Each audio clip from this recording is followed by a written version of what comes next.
네가 옛적부터 내 멍에를 꺾고 내 결박을 끊으며 말하기를 나는 순종하지 아니하리라 하고 모든 높은 산 위에서와 모든 푸른 나무 아래서 너는 몸을 굽혀 행음하도다.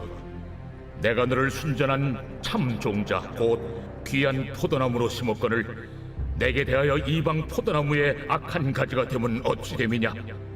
네가 잿물로 스스로 씻으며 네가 많은 비누를 쓸지라도 네 죄악이 내 앞에 그대로 있으리니 네가 어찌 말하기를 나는 더럽혀지지 아니하였다, 바알들의 뒤를 따르지 아니하였다 하겠느냐. 골짜기 속에 있는 내 길을 보라. 내 행한 바를 알 것이니라. 발이 빠른 암낙타가 그의 길을 어지러이 달리는 것과 같았으며 너는 광야에 익숙한 드람나귀들이 그들의 성욕이 일어남으로 헐떡거림 같았도다. 그 발전기에 누가 그것을 막으리요 그것을 찾는 것들이 수고하지 아니하고 그 발전기에 만나리라. 내가 또 말하기를 네 발을 제어하여 벗은 발이 되게 하지 말며 목을 가르게 하지 말라 하였으나 오직 너는 말하기를 아니라 이는 헛된 말이라. 내가 이방 신들을 사랑하였은즉 그를 따라 가겠노라 하도다. 도둑이 붙들리면 수치를 당함같이 이스라엘 집 곧 그들의 왕들과 지도자들과 제사장들과 선지자들이 수치를 당하였느니라. 그들이 나무를 향하여 너는 나의 아버지라 하며 돌을 향하여 너는 나를 낳았다 하고 그들의 등을 내게로 돌리고 그들의 얼굴은 내게로 향하지 아니하다가 그들이 환난을 당할 때에는 이르기를 일어나 우리를 구원하소서 하리라. 너를 위하여 내가 만든 내 신들이 어디 있느냐? 그들이 내가 환난을 당할 때 구원할 수 있으면 일어날 것입니다. 유다여, 너의 신들이 너의 성읍수와 같도다. 2022년 1월 11일 새벽 하나님의 말씀은 예레미야 2장 20절부터 28절입니다. 하나님의 백성들은 지속적으로 언약을 깨트리고 불순종의 삶을 살아왔습니다. 20절을 보면 높은 산 위와 푸른 나무 아래에서 몸을 굽혀 행음하였다고 합니다. 이 말은 우주의 신으로 여겨졌던 바알이나 또 다른 가나안의 신들에게 가까이 가고자 하는 이스라엘 백성들을 비유한 말입니다. 심지어 이스라엘은 흰놈 골짜기에서 제사를 드리기 위해 사람을 제물로 삼는 명백한 죄악까지 저지르게 됩니다. 하나님은 이스라엘 백성들 가운데 만연된 우상 숭배를 책망하기 위해 4가지 비유로 말씀을 하십니다. 첫 번째는 포도나무 비유입니다. 21절을 보면 순전한 참종자, 즉 귀한 포도나무를 심었는데 이방 포도나무의 악한 가지로 바뀌었다고 합니다. 극상품 종자를 선택하셨는데 하나님의 백성은 더러운 냄새가 나는 이상한 야생 포도가 되고 말았습니다. 하나님은 잘못된 길을 걷고 있는 이스라엘 백성들에게 선지자들을 보내어 계속 간절하게 권고하셨지만 그들은 점점 더 우상에게만 빠져들었고 악한 열매만을 맺었습니다. 두 번째 비유는 잿물입니다. 22절을 보면 자신들의 죄를 잿물이나 비눗물로 씻으려고 하는 어리석은 이스라엘 백성들을 이야기하고 있습니다. 그러나 그들의 죄는 하나님 앞에서는 절대로 지워지지 않는 것입니다.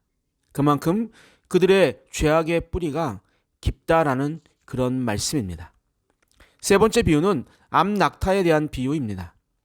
이스라엘이 바알을 따르는 모습을 마치 성욕을 이기지 못해 헐떡거리며 달려가는 광야의 암나귀에 비유되고 있습니다.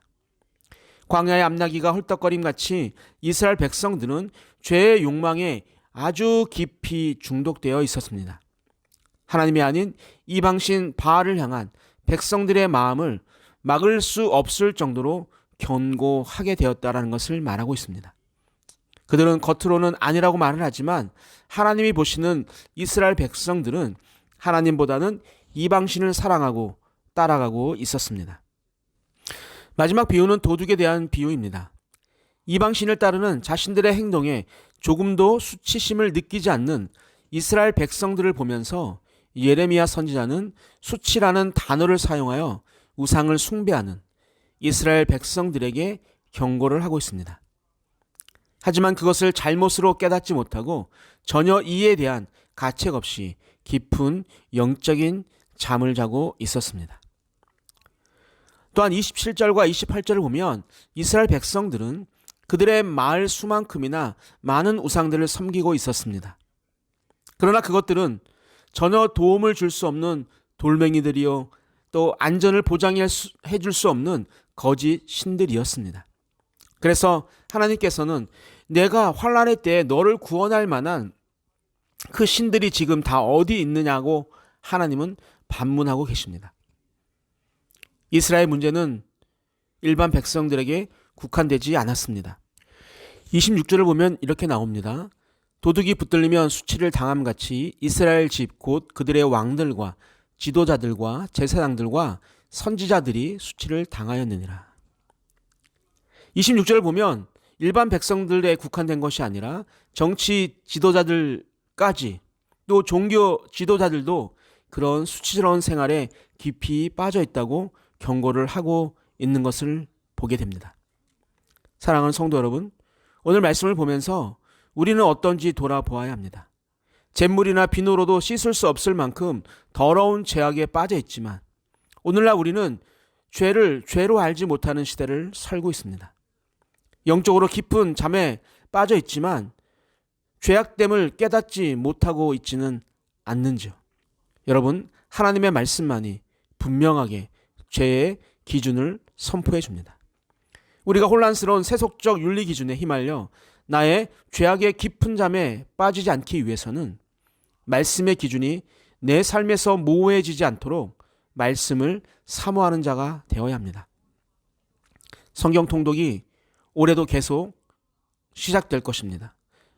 여러분들 마음속에 간직하고 있는 그 목표를 이루게 되는, 그래서 하나님의 말씀의 기준에 서서 나의 삶을 하나님께 드리기로 작정하는 그런 산돌의 모든 성도님들 되시기를 주님의 이름으로 축복합니다.